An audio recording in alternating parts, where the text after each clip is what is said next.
Hey friends, Shan here at Practice Indie. We've gotten a lot of requests about Chaturanga and how to build strength for Chaturanga and what the proper alignment for Chaturanga is, since it's such a commonly used posture in the Vinyasa series of practice. So we're going to break down Chaturanga today. This will be much more alignment based and like skills and drills focused than it will be flow. So prepare yourself not to necessarily get in a Zen-like state, but to be really focused and intentional about how you are moving your body. With this practice, you will want a bolster. If a bolster is not available to you, a couch cushion will work, something about this size, and a wall. So we're going to begin at the wall, and this is something that as you get to your wall, this is something that you could do like 2 times a week or 3 times a week. Certainly this isn't going to become your practice, but if you have a goal to be able to do Chaturanga safely and well, you can use this practice several times to start to build up the strength and then start to implement the individual elements that help you in your everyday or weekly practice. Cool, so let's start at the wall. We're gonna begin standing and we're gonna find neutral spine. So neutral spine is when we find that natural slope going towards the sternum or towards the head of our cervical spine. So touch the back of your neck, find that. The natural curve outward towards the thoracic spine, so it's the space behind your heart, and then the natural turn back in of your lumbar spine. And if you've got a big booty, congratulations, I'm jealous. You may not be able to use the wall just because your glutes might actually distort you using the wall as like as a metric for this. So you might just stand in Tadasana and try to find it without that feedback. You could also lay on the ground or get a friend to hold like a PVC pipe or a dowel to help you find that. So if you're like me and you weren't gifted with much in the back, then you can come up against the wall, bringing the back of your head, backs of your shoulders, and glutes against the wall. Otherwise, do so standing in the center of the room. And we're trying to find ear over shoulder, shoulder over hip, hip over knee alignment. So you can either, like me, video yourself trying to find that. You can have a friend spot check you. And for a second, just hang out here. And what I notice, and maybe you notice, is that when I actually find those natural neutral curves in my spine, my core naturally tones. So I'm not like, oh, like flexing to hold this position, but there is a tonality to my core. So stay here for a few breaths. And then we're going to add our Chaturanga arms. So Chaturanga arms, you know, in an ideal alignment situation, everybody's arm length ratio will be different. So it may vary from person to person, but ideally we're looking for this 90-degree angle with my elbows detached from my body, but right alongside my body. So not out here and not squeezing into my side. So go ahead and press your triceps. If you're in the middle of the room, start to make your way to the wall. Do your best to maintain neutral spine, but we want the feedback for our triceps now. Bring your triceps flat against the wall.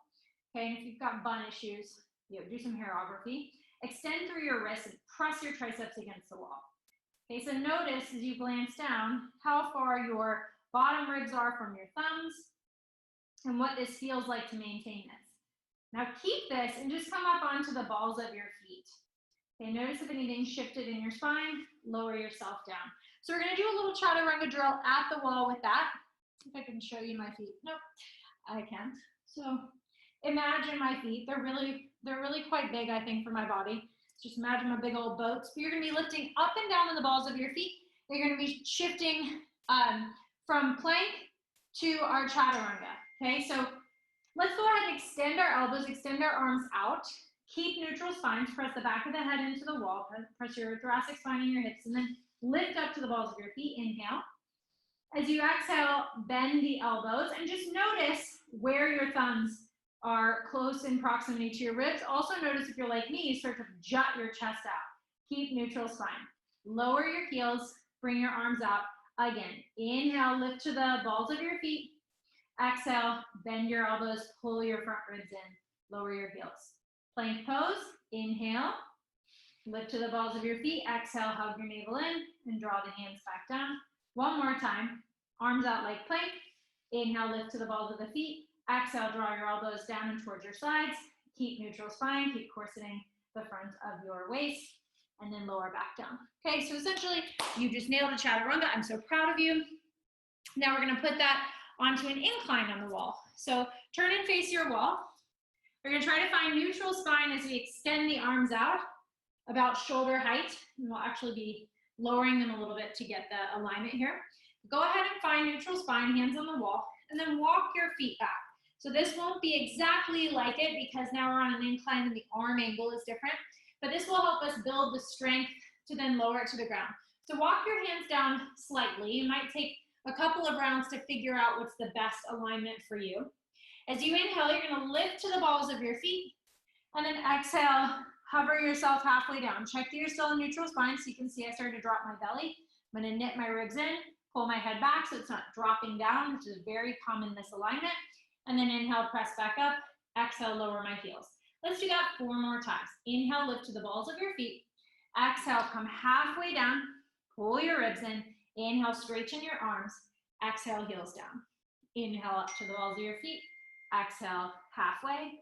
Inhale, press back. Exhale, lower to your heels. 2 more. Inhale, exhale, inhale, exhale. Last one. Inhale, exhale. Check where your head is. Inhale and exhale. Okay, so that's a great way to build the strength if you have not had the time in your life to put the energy towards upper body strength. I know for me in my particular story as a woman, that wasn't something always socialized for me. So in my adulthood, I've really focused on building upper arm strength, and that's a great way to start. We are going to now make our way to our mats and away from the wall. So I'm gonna move you for a second. So if you have a mat, great. I actually don't have my mat out, so you don't really need a mat for this unless you have really sensitive knees.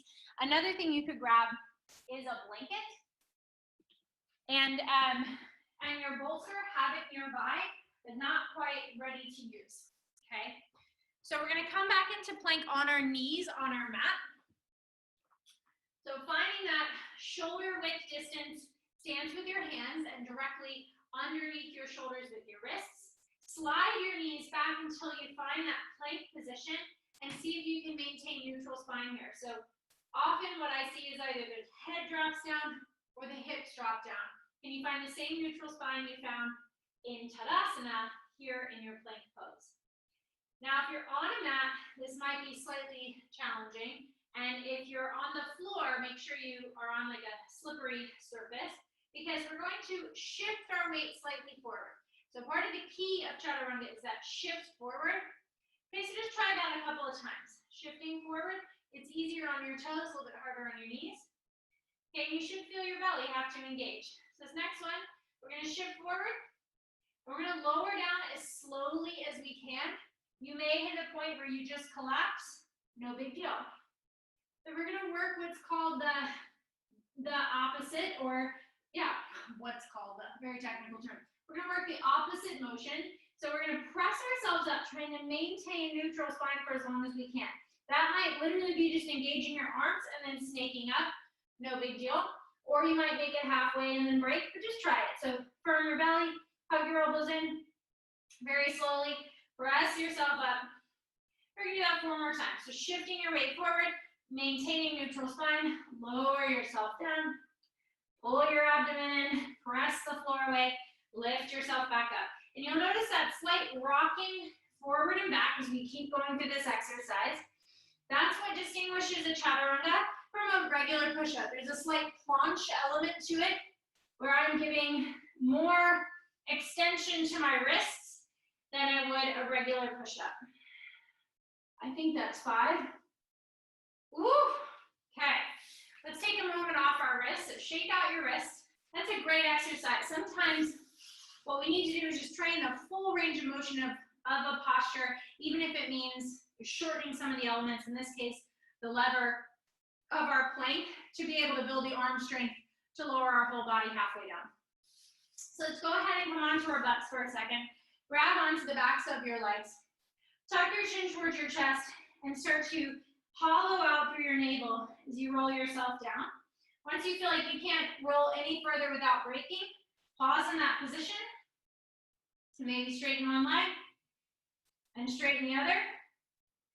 Okay, and for some, just working this position for your core is enough. If you can, start to move more towards neutral spine by keeping that engaged core. Start to lower your legs, extend your legs, and then maybe adding chaturanga arms. So this is something to work on, hollow body position often, eventually making the head make its way back into neutral, which you can maybe see I'm shaking like a leaf pretty stinking hard. Okay, but always starting from that top position. Chaturanga takes a great deal of core, and it might be best just to start with the legs bent, and over time we can get closer and closer to the ground in that neutral spine position. So let's move through that one more time so you have it in your body. You're gonna start with your feet on the ground, holding the backs of your legs, tucking your chin towards your chest, rolling into a cat spine, tucking your tailbone towards you, extending the elbows. You might stay here. You might begin to straighten your legs. You might stay here. You might hover the heels and the head over the mat. You might stay here. You might flex the elbows, extend the wrists, and final piece is to bring the head into neutral. Wherever you are, hold for 5. Woo, shake in 4, 3, 2, and 1. Exhale, slowly release. Great work. So once we've worked that, we've worked finding our neutral spine, finding the shift in our feet, which we did standing at the wall, coming to the balls of the feet, bending the elbows. We're gonna try to put it all together with our prop, okay? So another key element is that shift forward, lower down, because typically what comes next is upward facing dog. So make sure as we transition to our fuller expression, you're still incorporating the feet. You're coming up to the balls of the feet, rolling forward. So eventually once you lower, you could effectively come into the next pose, which would be upward facing dog. Okay, so we're gonna flank the bolster with our hands. And something to add here that you may try if you're feeling shoulder pain, wrist pain, play around with how wide your hands are, if there's slight external rotation, depending on how you're made, what injuries you're working with, your lifestyle, it might be more appropriate for you to have a wider turned out stance. Often narrower turned in stance probably isn't gonna be it unless you're hypermobile, and then there may be some nuance there. But for general population, we're probably looking at either wrists aligned with shoulders or slightly wider or slightly externally rotated. And for some special cases, the other way around. Okay, so bolster is here. Hands are gonna flank that. For me, it's shoulder width, slightly wider than shoulder width. And I'm gonna come into full plank because I wanna train my feet doing the work that they need. So as I inhale, keeping neutral spine in plank, I'm gonna shift onto my toes. And exhale, drawing my elbows towards my sides, I'm gonna lower myself down to the best of my ability to the bolster. Now my arms aren't perfect for me using the bolster, but something to work up to. Eventually, if you remember on the wall, you want those thumbs about at your bottom ribs. That just takes time. We're gonna work the negative, or working the opposite, coming back up. So as I inhale, firming my belly, toning my legs, seeing if I can come back up in one piece, and then rocking back into that plank shape. So inhale, shifting my weight forward. Exhale, hugging my elbows in with as much control as I can, lowering down. Inhale, pressing back up. Exhale to plank. Let's do it 3 more times. Inhale. You might collapse halfway down. That's okay. Keep working it. Inhale, press back up. Exhale, back. 2 more times. Last one.